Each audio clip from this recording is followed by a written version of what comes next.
Okay, thank you, Ignacio, for inviting me and for the introduction, and for everyone for being so nice. It's been a pleasant visit here. So the goal today is to introduce you a little bit to enumerative geometry. I will try to explain some old problems in the field that was stated really long time ago, but it was only solved like about 20, 25 years ago. And to use this as an excuse to introduce you the techniques that we use in the field. Okay, and I hope at some point it becomes clear why I call it geometry behind enumerative geometry. So let's start by just saying what is enumerative geometry about.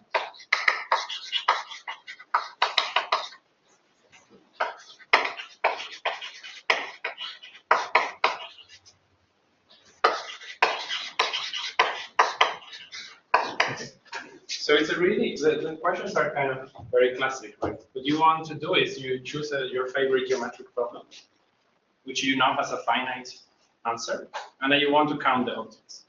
So normally what we do is we solve the geometric problem, and then we count the number of solutions if there's a classification or something. But sometimes, okay, it's hard to actually solve the problem, but you can say there is 5 solutions, or there's 10, or there's 1,000, something.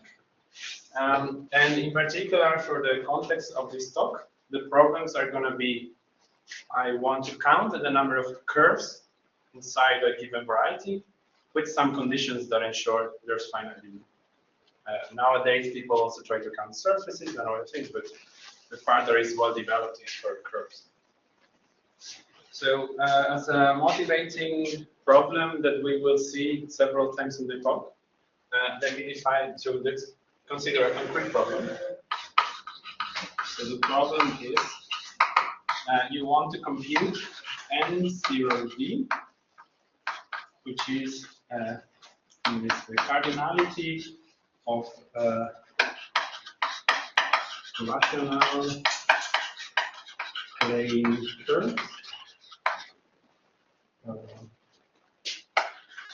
of degree D.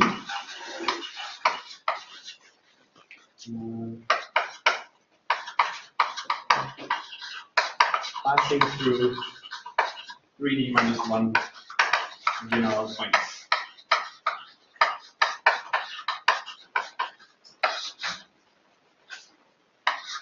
Okay, so let's take a moment to understand what we are asked to compute. So, as I said, normally you choose, okay, we're going to count curves, that's clear. Plane means we're fixing the target to be P2, so we fix the target and we want to count curves inside that. And you can see there are several types of conditions. So I'd like to distinguish 2 types. So rational means that the genus is 0, and I'm also fixing the degree. So there are 2 kind of discrete conditions, right? I want to fix some discrete invariants of my curves. But then there is also this part, which is kind of, I would call it a geometric condition. So you want, okay, even if you fix the rational and the degree condition, there's still too many. So you want to impose that they pass through certain varieties, in this case points, or they are tangents to other curves or to other varieties, or this kind of questions, right? Does the problem make sense? I mean, you're wondering why there's a finite number. I will explain this in a moment. But if we assume there's a finite number, the setup doesn't. Okay. So what I will do next is try to give you a naive proof of, or tell you how naively you could compute this number. And then we see what goes wrong or what we can do about it. So if I were to solve this problem, I would start by, okay, let's put together all the curves that we want to consider. So first, let's put together all the plane curves of given degree. And to do that, so let's put together the curves inside of P2 such that the degree of the curve is D. So you can realize that, okay, a curve in P2 is given by one polynomial equation, and if the curve has degree D, if the polynomial is of degree D, right? So you can take the polynomial to define this thing. And you can keep track of the constants appearing, right? So this thing is parameterized by a projective space dimension, which is d plus 2 over 2, because it's the number of monomials plus minus 1 of this kind of thing. So all I'm saying is, if I want to understand all the curves of degree d in P2, I could look at their equation. It's well defined up to a scalar multiple that is non-zero, so I get a point in a projective space, and this is a nice projection. But the problem is we still have to put more conditions, right? So let's try to think which of these curves are rational. So I will consider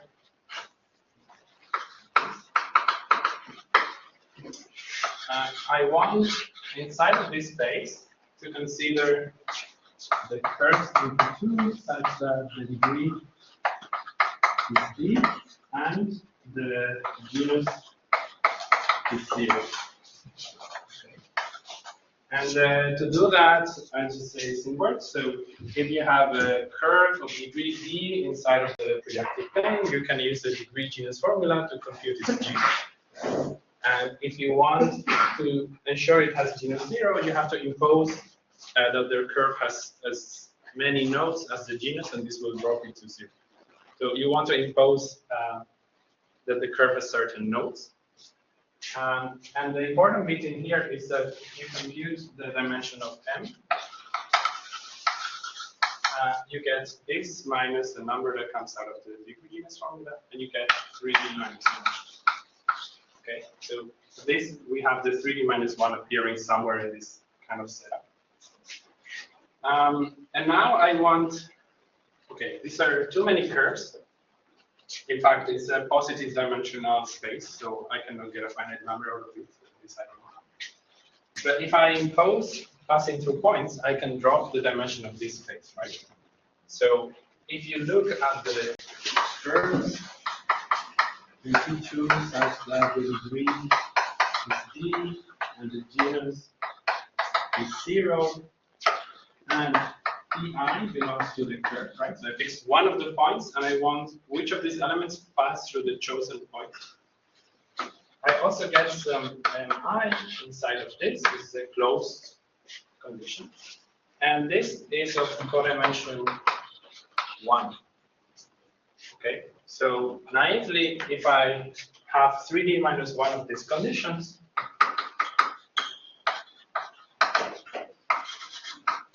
I expect that each of them drops the dimension by 1. So if I impose 3d minus 1 conditions, this should be dimension 0.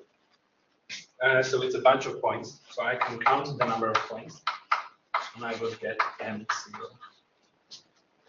Okay. Does it make sense?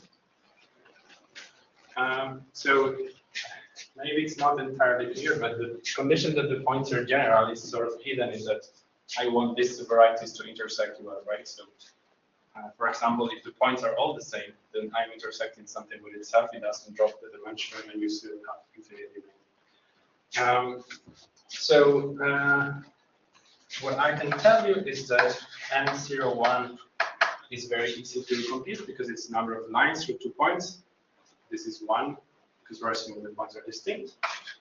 And if you use this method for M02, what do you get? So I didn't specifically tell you what the degree genus formula says, but if the degree is 2, they are all rational. So this is just an equality.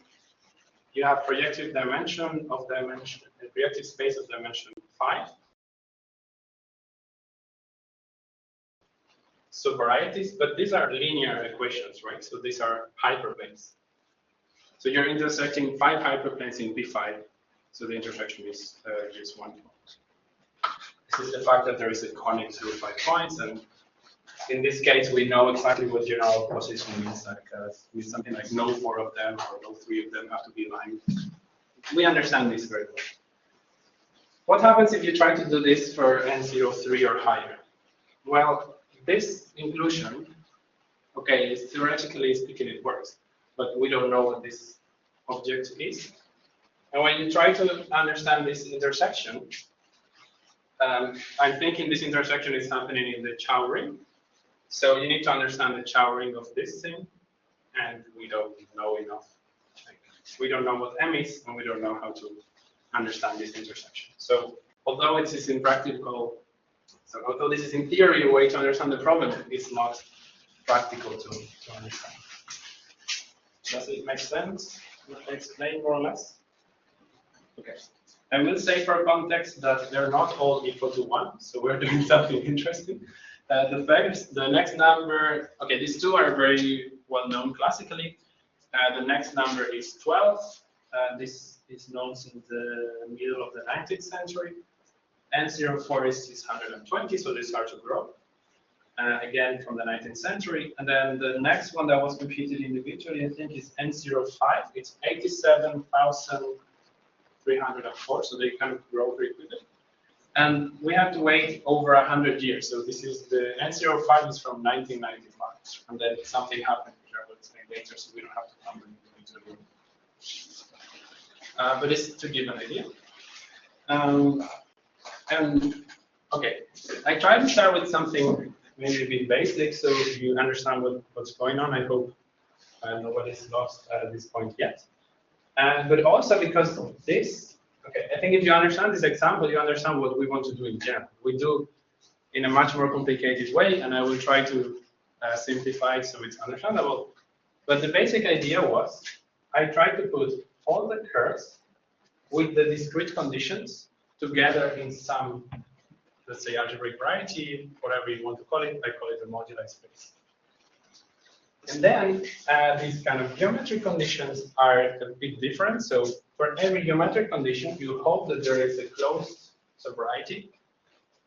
And that if you compute this intersection, and I'm thinking you compute it in Chow or in cohomology or something like this, then you end up with, okay, if it's in Chow, you end up with a 0-dimensional subvariety, and you count the number of points.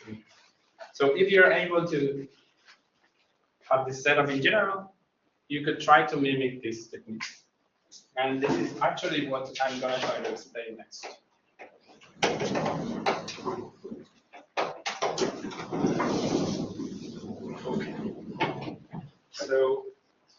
So far so good. Any questions? Some things are hand-wavy, but if you want to make like precise feeling about it, it's also fine. Okay. So let's try to understand what is Gromov-Witten.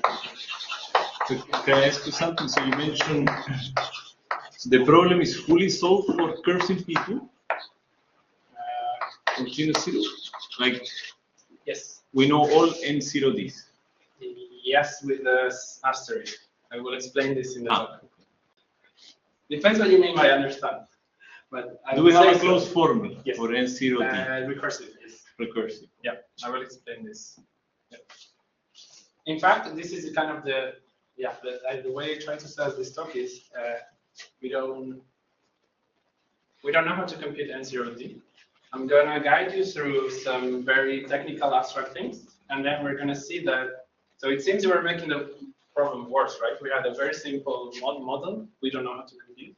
Then we bring moduli spaces and intersection theory and whatever, and it seems it's worse. But you can actually solve some of this because of this extra structure. So the point is, I'm going to complicate things, but there's a purpose in that, which is that you can actually compute N0D for all the.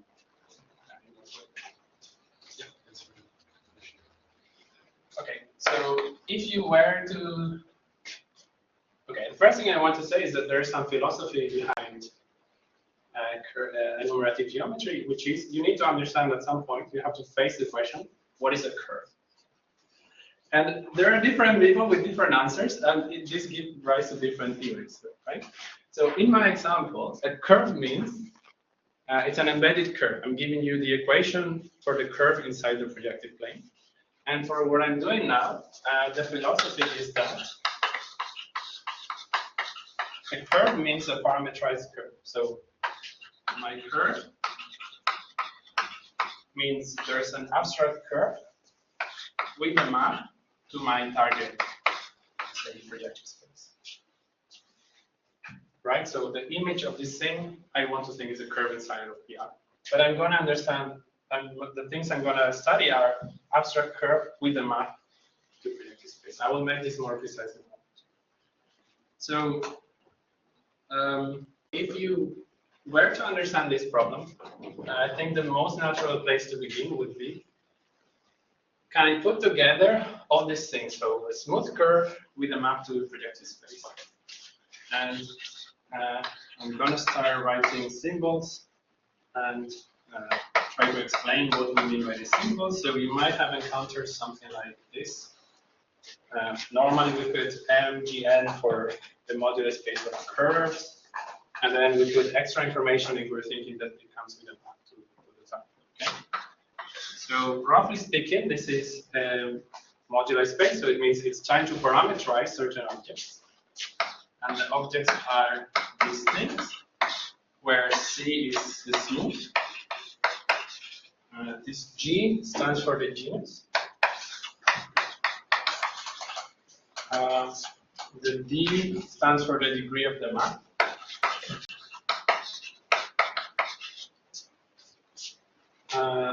The N stands for choosing certain points inside of the curve. We will see in a moment why they're useful. So you have distinct points in your curve, and there seem to be some. Here the curve is also. And then there's something called stability, which I will explain in a moment with some examples. And you count these moduli so much. Okay. So this is going to replace this M here. Okay. In this case, the M was meant for embedded curves, and here we're thinking parameterizations, but they play the same role. And I will explain this in a moment, but yeah, the idea here is you're trying to put together all the curves of given genus and degree inside of PR, whereby curve we mean what is it. And there's going to be a problem. I hope I remember to explain this in a moment. That if you do this, this space is pretty nice, but it's not compact or proper. And this will become a problem later on. So, yeah, mathematicians, I would say maybe Kontsevich is the person that realized this. Realize that you can compactify by only asking one condition, which is, relaxing only one of the conditions, which is the smoothness of the curve. So instead of smooth, I'm going to allow the smallest possible singularity, which is that the curve has to be nodal. So this is just a larger modular space where you do the same.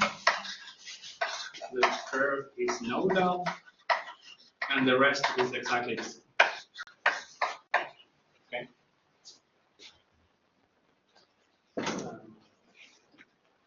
So far I've not done too much. I've just told you this is what you would like to study. It's not proper. You can make it proper by changing slightly the moduli problem or the objects you want to understand. Let me give you some idea of what the stability means, because I will have to make pictures afterwards, and if I want them to make sense, I should give you some examples of what is allowed and what is not. So I'm happy that I have colors and I can use them. So, okay. The stability in a word means, okay, first, an automorphism of this thing is an automorphism of the curve and of the, and you want the automorphism of C with a map, and then this is to communicate. So the automorphism of an object here, you want it to be finite. This is what the stability means. So let's see what that really means in concrete examples. So I'm going to picture my object something like this. So if I do this picture, I mean, this is my C, which I'm going to draw as a Riemann surface, like as a surface. So this means a ball, so it has genus 0. It's just to picture the genus correctly.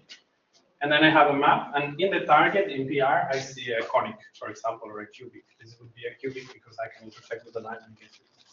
This is more or less how I'm going to picture my things. And this is stable because the image is not a single point. So if you want to, if you have an automorphism, normally it will not commute with the map. So this is only finitely many automorphisms. But you can also, I did not forbid to take the same thing, and now you map it into a point, right? But if you think what are the automorphisms of this, are all the automorphisms of the curve, right? They will all commute with the map. So because P1 has an infinite, three-dimensional automorphism group, this will not be allowed, right? There are infinitely many automorphisms. So this is not stable, right? But you could make it stable if you, okay, so if you have this picture, same as before. You're saying like, because the degree has to be D, so you're saying somehow this happens on a component or something like this. No, I mean, yes, it would be a stupid case where the whole degree is 0, but I okay, a couple more examples. Sorry, yes. Sorry. In principle, you don't forbid these things unless you put the stability, this is what I mean. And if you have something like this, so this has too many automorphisms, what you can do is, oh, but if you count these points, so if you ensure this guy has 3 points, now on P1, if you fix 3 points, there's only finitely many automorphisms. Making it 1, if I'm not mistaken. So it is stable. Okay, so the trick is, if something gets contracted, normally it's bad, but if you ensure it has enough points, you can make it stable. So let's do one more example, and then I tell you what the recipe is. So you could have a genus 1 curve. This is more what I was thinking of in your question. So you could have a genus 1 curve, and it may be a cubic, but the genus 1 part is contracted into a point. Okay. Now, would this be stable or not? So if you have an automorphism, this point, the intersection is going to be preserved. So although the genus 1 curve has infinitely many automorphisms, it has to fix the intersection, which is 1 point, and the automorphisms were 1 dimension. So this is stable. And the recipe in general is that if you have a curve, okay, if you have an element, this is stable, you can only give for every component of the curve, such that f of c is a point, 2d minus 2 plus the number of special points. Okay, there's some numerical way of checking it, but roughly what it means is, if something is contracted, you look at the genus. If it's 2 or more, you're safe. If it's 0 or 1, this can have too many automorphisms. So you check the special points, which are the xi's, or the intersection with other components. And if there's, here you need 3 and here you need 1, it's stable. And if you have less, there's infinitely many automorphisms, this is not allowed. Okay, I don't think you really need to remember the rule. It's just that I will use the pictures, and so I think it's better if I kind of explain what's going on rather than just drawing things. You can ask, why is this?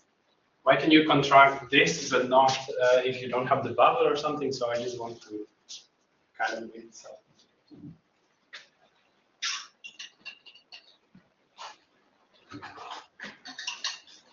So the space M00 to the RD makes sense. M00 PRD? Yeah, it's not empty. Yes. Yeah, okay. So it's different. You cannot contract anything. Yeah. It's a bit different from just looking at MGM.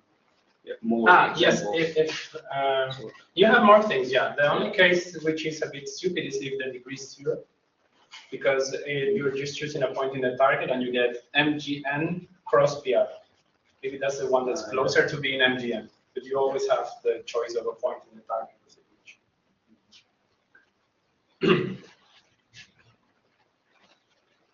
Okay. So now is when I should think of this, because I would like to remember answer your question. Here. How do I get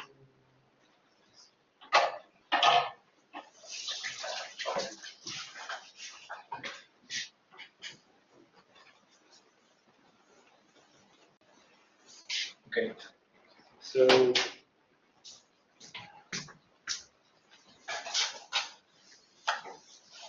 the next question is, okay, we have these moduli spaces which look a bit scary. How do you get numbers out of them? And I just erased it, but the whole idea is to mimic what we did before for the example. So what we did before is we had some moduli space which takes all the curves with the discrete invariance we want. And then we start saying, okay, what does it mean to pass through a point? Well, it means you're cutting some variety, and then you want to intersect. So let's see what we have to intersect in this setup. So maybe I will try to do an example first, and then we'll see how this works. So.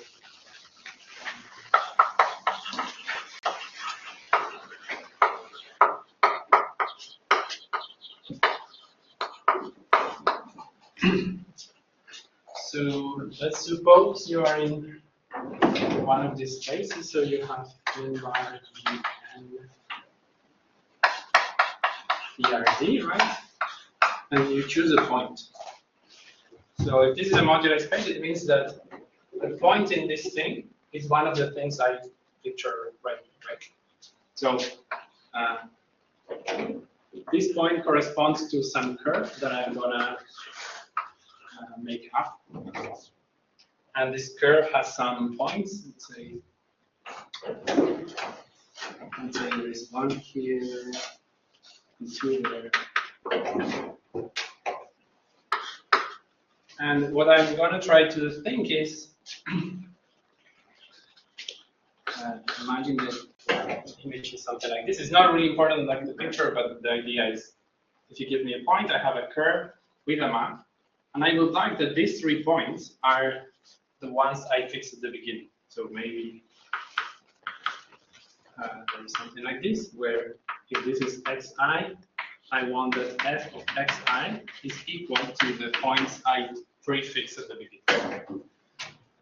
beginning. So how do you make sense of this in general? So if you take your modular space, by moduli space mumbo jumbo, there is a universal curve. Okay, so this means the way it's constructed is so that there is something on top of it, and the fibers are exactly the objects you want to parameterize. And this has some evaluation map. So on a point, you get an honest curve and the f that you're looking at. So this is R. And so if I have the points, so for each pi, and then have some sections which pick the points x up. So for every point pi, I can take the pullback and also over si. And this corresponds to this condition. You're asking that when you take the ith point and you evaluate, you get pi, except I've taken classes because I'm now thinking of Chow. So if I intersect all of these things, I expect that this is zero side. It's the class of a subvariety of dimension 0, so it's a bunch of numbers, and I can count this number. This is the formalization of what we did before on the example. And just for completeness, I will say how you do this in general. So the same spaces make sense whenever PR is replaced by a smooth and projective variety X, and you could do exactly the same. So, so in general, you have some classes. They don't have to be the class of a point. They are classes of some varieties in the Chow ring of X. And so you define some numbers which are usually written like this. And this would be x. I guess I want the genus.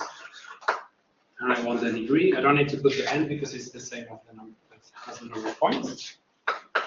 And this would be, you do the same, so you do si to back, fi to back of the class. You intersect all of this. And then there is something that goes in here that I don't want to explain. And you take the degree of this, which for now we're going to say something. And there are some technical things happening here. This, using the degree, is the formalization of counting the number of points.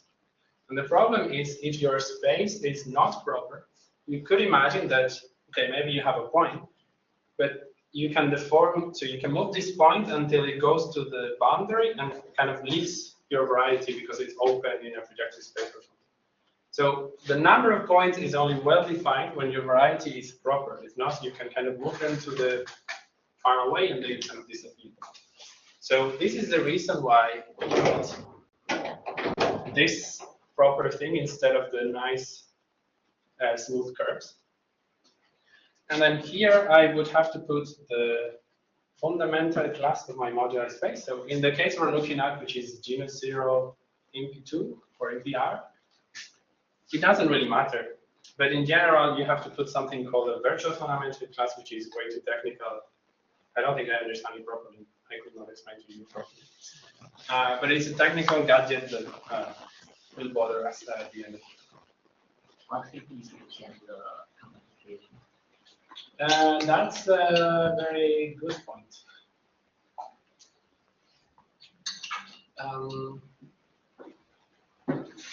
If things were, okay, in an ideal world, if you're really counting, so if the thing you get at the end is the number of curves, then it wouldn't matter which compactification you use because you're getting the number of curves. But we will see in a moment that that's not the case. And so it's just that we prefer these ones because like people have studied them quite a lot, and there are some properties that I'm going to mention. But there are other compactifications. I like thinking of quasi maps where you also allow the map to be a rational map with certain properties. And there are other compactifications, which also. But in principle, the numbers don't have to be the same. You expect they are related somehow. Okay.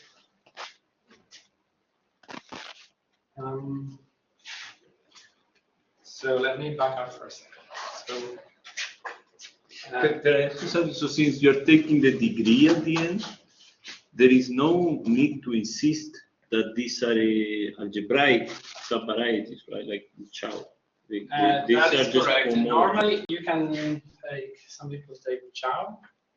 Okay. Sorry, the A stands for chow. Some people take homology classes, and that's fine. The answer is the same, right? Yeah. Yes, you can do more generality. It's just from the point of view of really counting curves, you want to think that it's through an algebraic thing, but you can do it generally. But at the end, you're going to put points. Yeah, for example, I'm going to put points. So I try to choose where I want to go full general and where I don't. Okay, so I already said this, but so far I have convinced you that there is a very simple picture, and then I've tried to complicate it in every possible way. So maybe you're wondering, why do you want to do this? And now is when I try to explain that these modular spaces are kind of cool. They have nice properties, and you can actually solve problems with them. But I should definitely mention that I kind of lied here. So if you're looking at genus 0 curves in PR, and this is fine. But in general, this is not even an integer. It's for example, it's a rational number because the automorphism groups play a role. And normally there's like a virtual thing here. So the farther you go from genus 0 PR, the less meaningful these numbers become. The good side is that the properties I'm going to mention are true more generally. And so these numbers still have some nice structure, which, okay, there's quantum cohomology and these kind of things, which there are words you might have heard, but they just try to make concrete the statement, these numbers have some structure.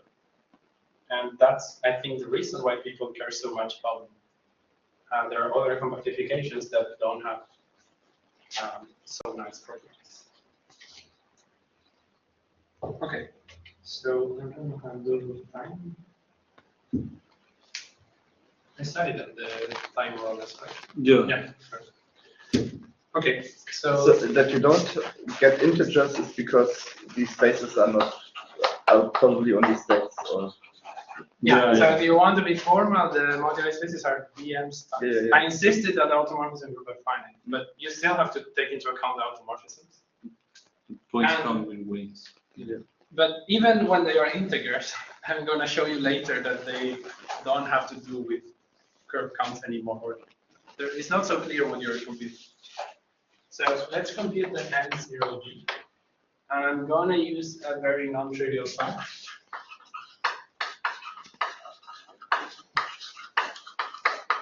Which is that N0B equals the corresponding Gromov-Witten invariant. So I'm looking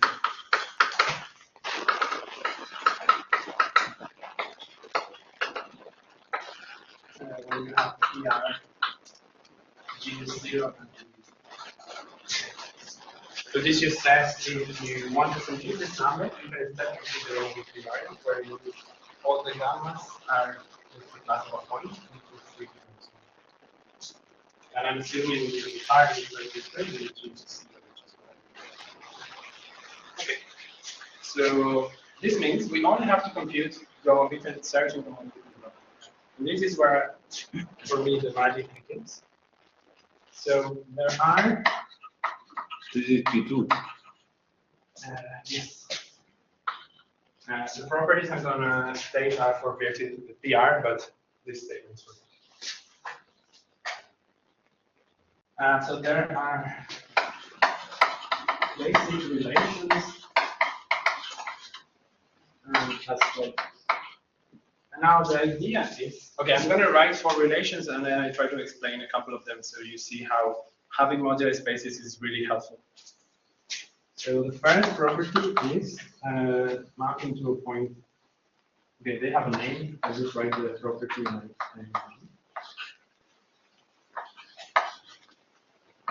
okay, so I'm going to assume for all these properties that x is PR, g is 0, so I just write the degree, okay? So if I'm in degree 0 and I want to compute one of these numbers, you always get either, so you either get 0 if n is not equal to 2, or you get the product if n is 2. And the difference here is this is the product in projection space. This class is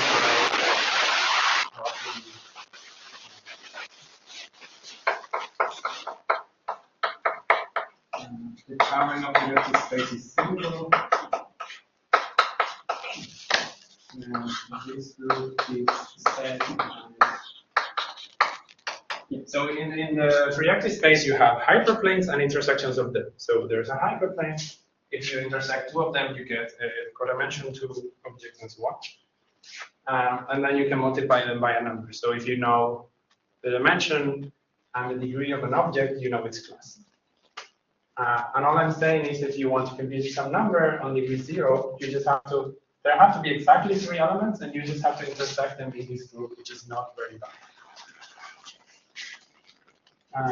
The next thing is, what if I put the whole class in one of them, and I get 0, and this is assuming is positive for the 0 and x is 4. I'll just write them and I'll explain when I have hopes.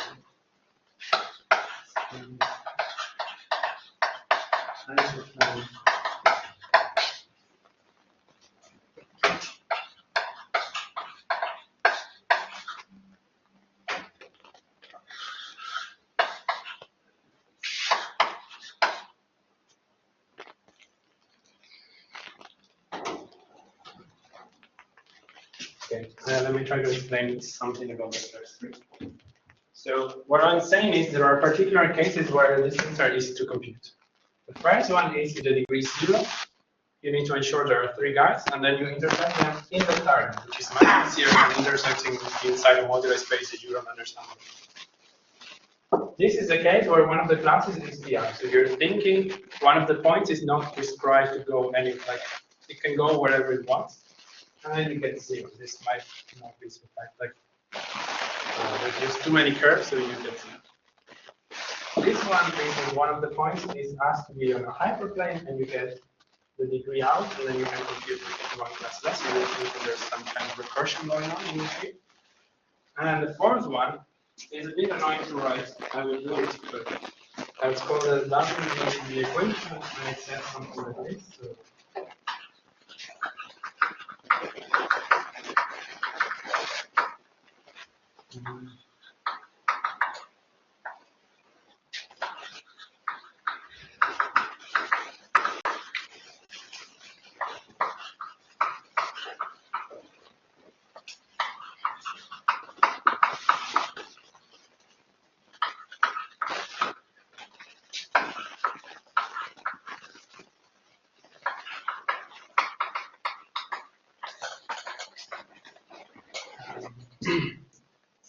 So, this thing is equal to doing the same, and it would gamma 3. Gamma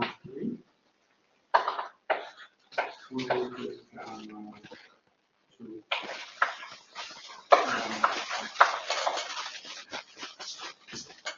Okay, so there is kind of something going on between changing. Okay, if you want to understand what this means is, if you split the points in all possible, so you fix 1, 2, 3, and 4, and the others you split in all possible ways that make sense. So any A and B that sum to the right thing, and any way to put the points on both sides, you get something, and you get the same if you replace gamma 2 with gamma 3. I'll try to explain what this means. The point is, there are some relations, and I would like to convince you that although they don't look obvious, they can be proven obviously, like in a very simple way, because there is a modular space behind it. So let's see one of them.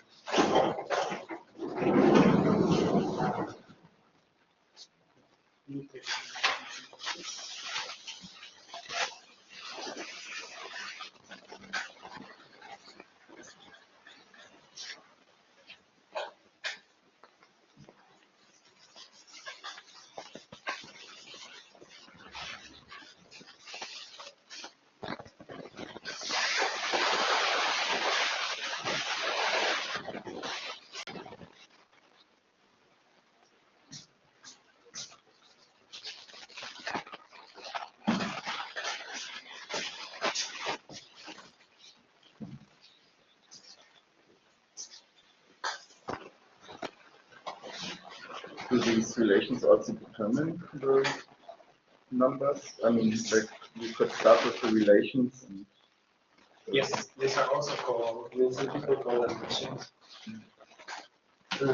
And that is the reason, I think.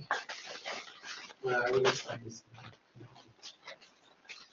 So my whole point is, because there are modular spaces behind, you get some properties which are useful as you ask because they're going to actually determine them. So let's see, for example, the first one. So what I'm claiming is they are easy to prove because of the formalism with modular spaces. So for example, if you want to prove the first one, what you've done is you fix the degree to be 0. So you're looking at this modular space. This is the one I mentioned before to Leuven. So this is axiomatic. Sorry.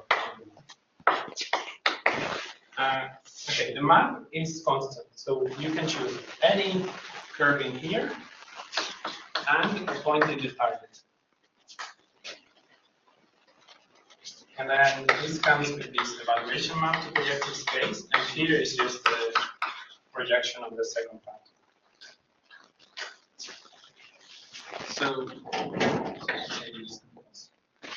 So if you want to compute this thing, what you're doing is you're computing the degree of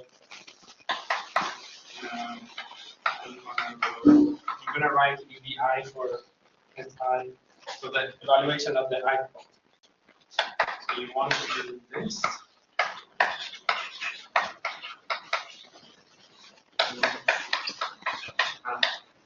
I should have explained before that the thing you normally put in here is just the class of the whole space, so it's not something scary. It's the space over itself has a class, then you put that class in there. So the trick you use now is that because of this thinking, this is the same as if. So I'm claiming that on the intersection happens in this part, and this guy is taken. So you get the class of n bar 0 n times the gamma 1 gamma n times the class of p.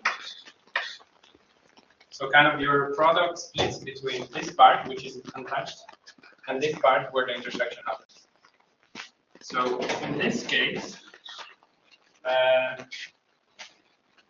you want this to be a zero side. You want it to be a bunch of points.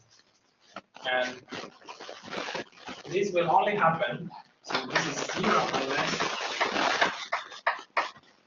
because normally this is a positive dimensional thing, so this cycle is not zero dimensional. So normally you will get here a 0. And in this part, so you already know that n is 3, and then this part is just gamma 1, gamma 2, gamma 3 inside the part. So kind of the point is this isomorphism ensures that you can compute this in a sequel. If it's not clear, this is a hard, in principle, this is something hard to compute. We are in the channel ring, the modular space, we don't understand the channel ring. So you can change that for small observation about the space of curves. And computation in the channel VR, which is much easier. Maybe to share a bit of light on the fourth one because it looks so complicated. I will just tell you what the moral is.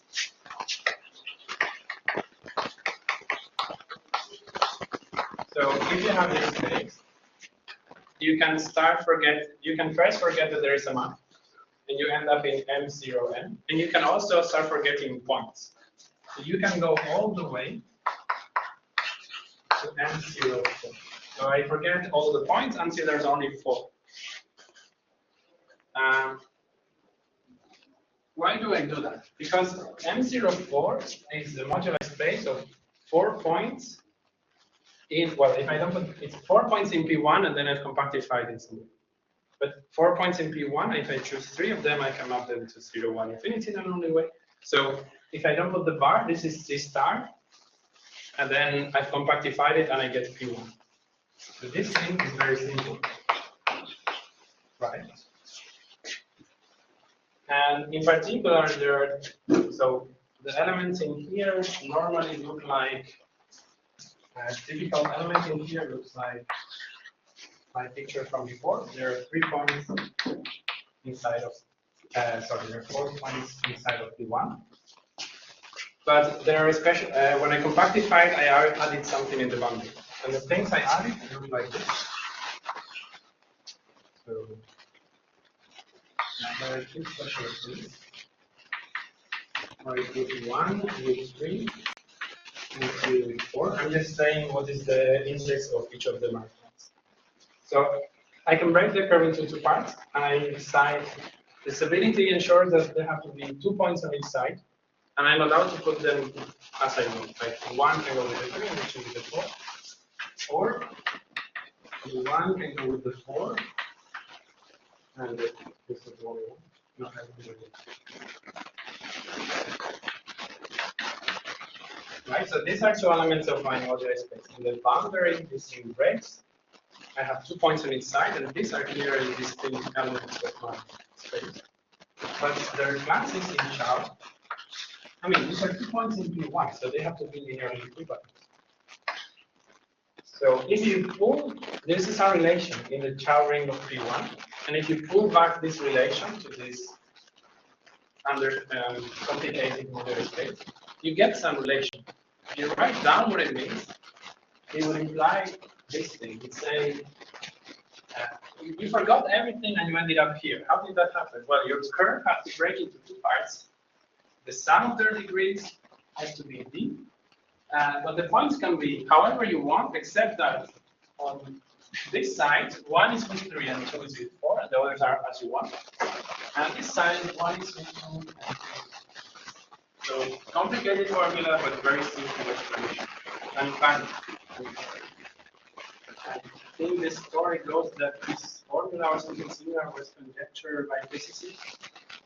And one of the main results of conservation was to actually kind of give a formal, like a framework where you could actually prove it. And it boils down to a very simple observation.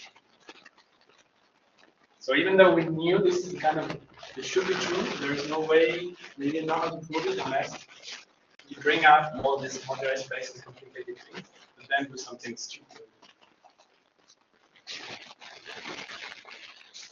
Okay. So this is me saying that modular spaces are cool. And of course, if you listen to the whole talk, you might still be wondering what is the fancy of doing. You can do.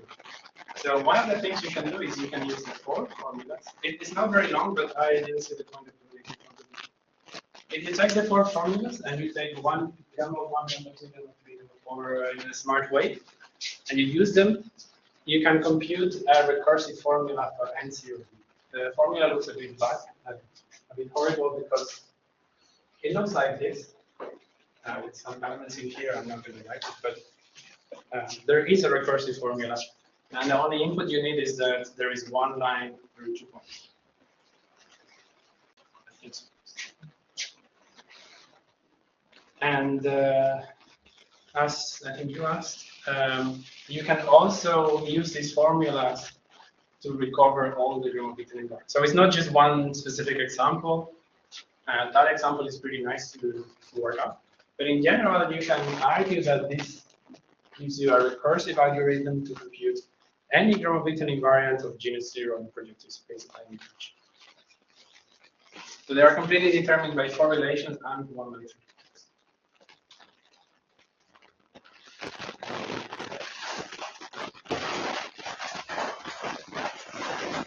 Now I have a problem with this. So I wasn't sure how long it was going to take. I was going to make a joke here that this would be a very good point to finish. Because I kind of sold you, now you are on business, you want to do moduli spaces for the rest of your mathematical career, and everything is super nice. And if I had like 5 minutes, I don't want to take a lot of time, I would mention that this is like the nicest possible case, and outside of genus 0 projective space, everything works. And I would like to mention many things about it, but I also realize it's only like 53 minutes in, so I can leave it as an open joke, and you're free to ask me what breaks afterwards. Is it? Yeah.